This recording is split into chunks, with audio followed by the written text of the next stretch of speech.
Hi,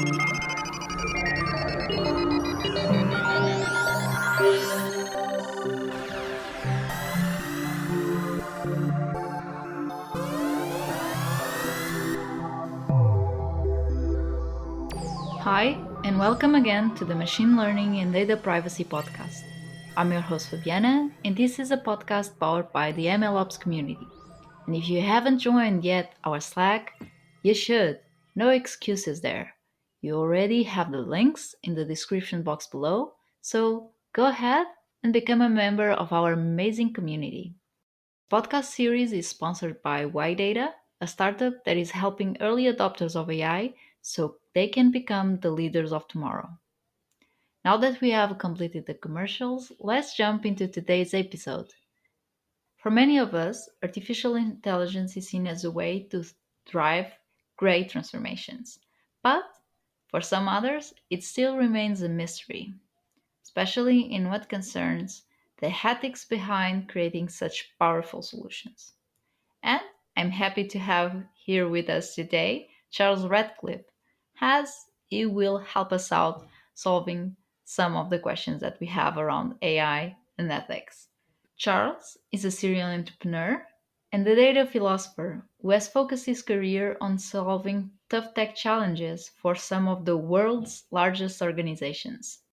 Hi, friends. Welcome to the second episode of the podcast series on data privacy for machine learning, powered by the MLOps community and sponsored by Y-Data, a company that helps adopters of AI to become the industry leaders of tomorrow with high quality and synthetic data. My name is Fabiana Clement, and I'm your host. I'm pretty excited with this episode as I have the chance to introduce you to one of the hottest topics in the data world: privacy enhancing technologies, or as they are commonly known, the PATs. But before diving into today's topic, please don't forget to subscribe on the MLOps community and join our Slack so you don't miss the amazing webinars that we have every Wednesday with amazing guests that will step up your ML game. All the links are linked in the description box down below, so please join. You won't regret it. Now, let's get back to the episode. If you were tuned in our last session, you might be wondering, can we really be compliant with data privacy if we want to leverage machine learning? We already are aware of all the threats that are around data privacy, and we don't need to go too far in order to find clear examples. If you see, for example, we have autonomous driving and the application of machine learning in the healthcare sectors or even in the industry of energy. And we already know that advanced analytics have been applied in order to automate many business processes. But at the same time, all these amazing solutions open up new scenarios in which privacy and data security are put at risk. So, you might be wondering, are privacy enhancing technologies a myth for machine learning?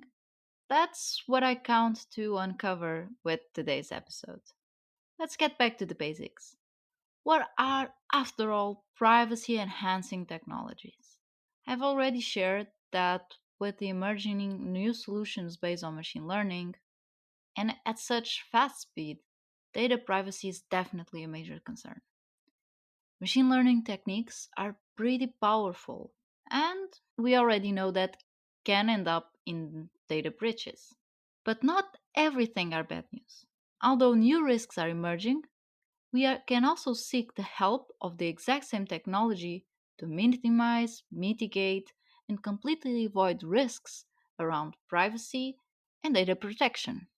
The idea of solutions that are shaped according to privacy principles have already been discussed and is one of the hottest trends nowadays.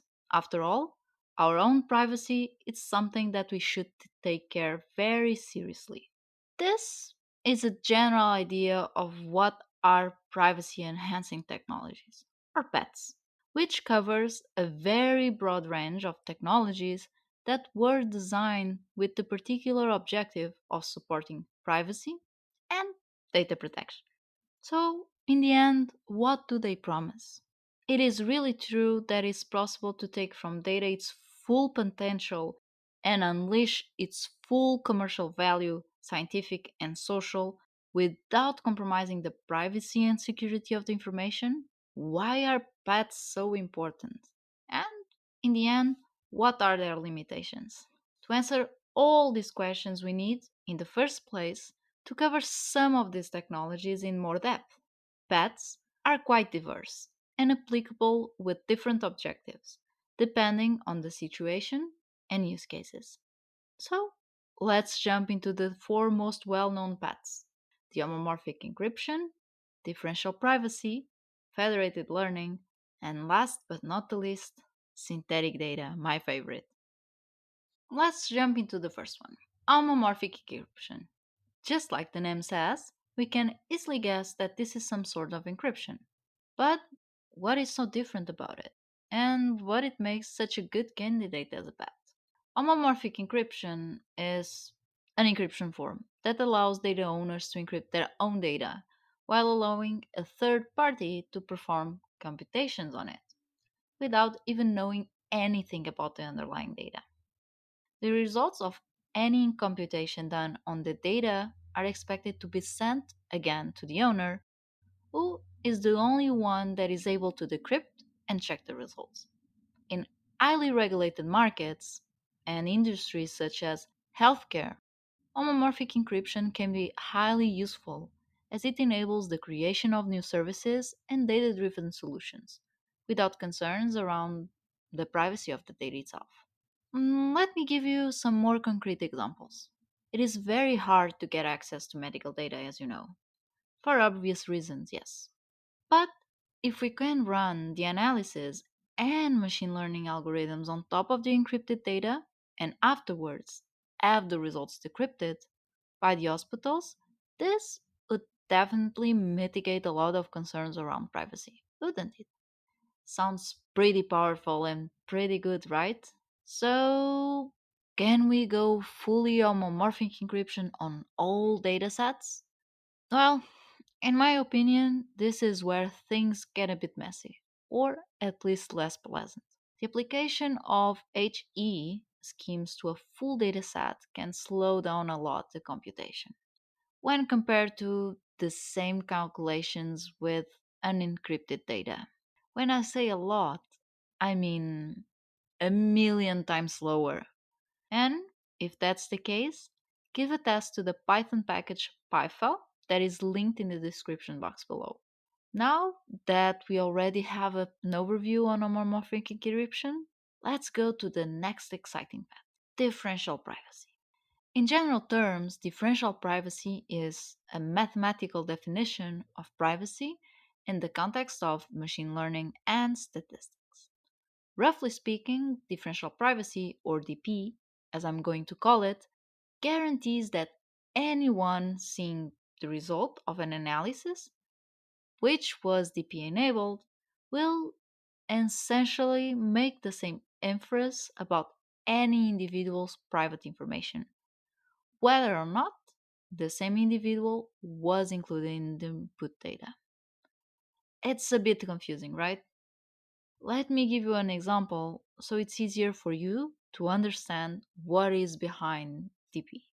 Let's suppose that we know Bob, and Bob is an alcoholic that is taking part in a survey that studies the relation between alcohol intake and liver cancer. After the analysis on the survey data, it's found that the excessive alcohol intake causes liver cancer.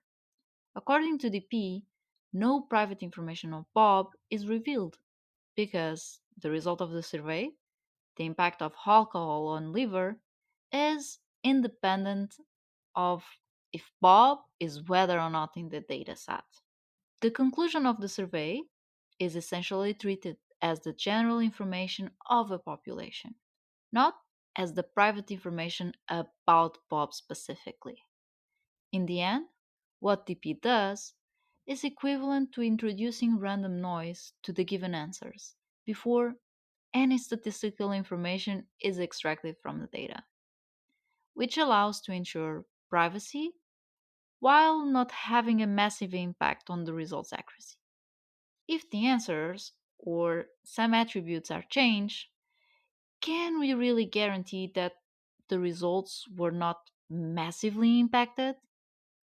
How can we measure the level of privacy? Is that even possible? Does it make sense to apply DP to an individual record in a dataset? Well, all of these questions do make sense, but I won't be answering all of them in today's episode. I'll do better and keep them to be answered in a session with a special guest that will explain to us all about the pros and cons of DP, privacy budget, and DP applications. Meanwhile, and if you are already curious about the topic, I can suggest a few open Python libraries such as the IBM Differential Privacy and PyTorchDB. You can also find them linked in the description box below. Now let's move into federated learning. Federated learning can be shortly described as collaborative machine learning without centralized data. Sounds very cool, right?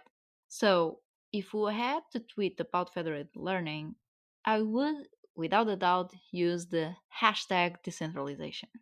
This approach contrasts with the most traditional centralized approaches that we are so familiar with.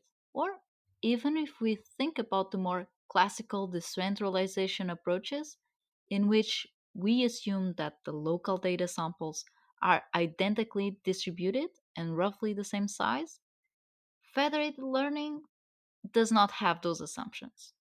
And none of these hypotheses can even be made, meaning the datasets are typically heterogeneous and their sizes might have several different orders of magnitude. Sounds complex, right? In a nutshell, federated learning or collaborative learning enables multiple actors to build a common and a robust machine learning without having to share any data. And this is the key point that makes this technology so important in what concerns addressing data privacy issues. These local trained models are then sent back from the devices to the centralized server where they get aggregated, meaning that the model weights are averaged and consolidated into a global model and a unique model that finally is sent back to the devices again. Well, if you think it makes a lot of sense, this strategy, especially when we are thinking about devices such as our own mobile phones. But what are the real benefits delivered by federated learning? First, it enables devices, small devices, to collaboratively learn a shared prediction model while keeping all the training data on the device itself, instead of having to move it to centralized systems. This not only ensures the privacy of the data used to train the models, but also removes all the challenges, headaches, and hardware infrastructure costs related to data collection from multiple devices, storage space, and even the distributed training. Also, federated learning makes real time predictions possible, since the predictions happen on the device itself. This is a major factor for use cases where latency must be minimal, such as autonomous driving. And of course, this all sounds very good, but what are federated learning drawbacks after all? As a centralized system, communications are critical bottlenecks in federated learning networks, meaning it is very important to have in place communication efficient methods. Also, let's not forget, not all the devices involved in the process are expected to have the exact same behavior. So, it's always important to have in mind and set a system that is ready to tolerate variability in the hardware, computation, and communication capabilities of the devices in the network. Now, the last but not the least, and my personal favorite, synthetic data. This is one of the most familiar, to me at least, as I work in this field, And it also introduces a complete new concept in what concerns the world of data security and privacy enhancing technologies. From its name, we can easily understand that it refers to data that is not collected from real world events, but it's rather generated by a computer. And now you might be wondering, but if I want to apply machine learning, my data needs to have real value. This is totally true, and to be honest, synthetic data is not a completely new concept. It's something that has been used for quite some years already. For example, in order to build a predictive model for earthquakes, researchers in San Francisco produced synthetic waves in labs that would mimic a real earthquake, for example. So, what's new about it? In the latest years, some new methods have appeared in the synthetic data area. Now we can leverage deep neural nets and high computation to do the heavy work and reproduce dataset patterns while keeping all the real world data properties, from attributes details to correlations between variables, achieving better results. So, how can this be related with data privacy? Data protection and privacy until recently were mainly targeted to production data to keep real world data protected. But a lot of the data was not further used for analysis activities, which made such solutions as masking, hashing, or encryption the right ones for the job. But it turns out that for machine learning and data science, real data is a must, and to have it hashed or masked is not really a viable solution, especially if we are accounting for data privacy. Data science teams or machine learning practitioners are the ones that can mainly benefit from these new synthetic data methods, as they allow them to develop data driven solutions while having free and fast access to the most granular available data. But now, with much less concerns around possible data breaches and internal security authorizations, as no record in the data will have a one to one relationship with real world events. And you might be wondering, how is that even possible? How is this synthetic data generated? And can I really trust that synthetic data will really keep the properties I'm looking for? Can I use it in my production systems? All of these questions are very interesting, and they will have an answer for sure in this podcast series. But you have to stay tuned. Nevertheless, and as in everything, it is very important to be cautious when to leverage the properties of these pets. Also, it's important to have in mind that if your original data has already some issues, or even worse, does not have enough quality, the process of synthesization won't solve your problems. There's a saying in data science that I like a lot: garbage in, garbage out. The same happens with the synthesization of data. So don't forget it. There are many other privacy enhancing technologies, although the ones that I've introduced you today are the most known and used in the industry.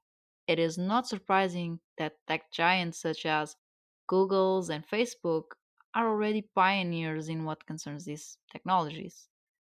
But there are other companies that are currently leveraging pets. And fortunately, some of them we will be counting with a guest. For example, Hawkin is a perfect example of the use of federated learning. And why data? The perfect example of how synthetic data can unlock the properties of your production data. We are quickly reaching the end of our episode, but before, let's jump into the open mic, where I share with you interesting projects and curiosities of the machine learning world. In this episode, I bring you the work on Facebook in the area of differential privacy. In 2018, Facebook began an initiative to support independent academic research on social media's roles and election for democracy. This was for sure a first of its kind project that would provide researchers access to privacy preserving datasets that would support meaningful research in this area. The goal was for researchers to have access to data tables from which they could learn about aggregated groups, but they were not able to identify any individual user. For this initiative, and having in mind the privacy protection of the datasets, differential privacy was the path elected for the job. As we have covered before, as its core, DP operates by adding enough randomness to data, such that there are mathematical guarantees of individual protection from re identification. But during the course of the project, not everything went smoothly. 1 year later, the project was in trouble due to the poor quality of the released data. And this is because there is a trade off between data privacy and data quality. The more randomness you introduce, the more private the data will be, but also that data will have much less utility. And that, in the end, was what happened.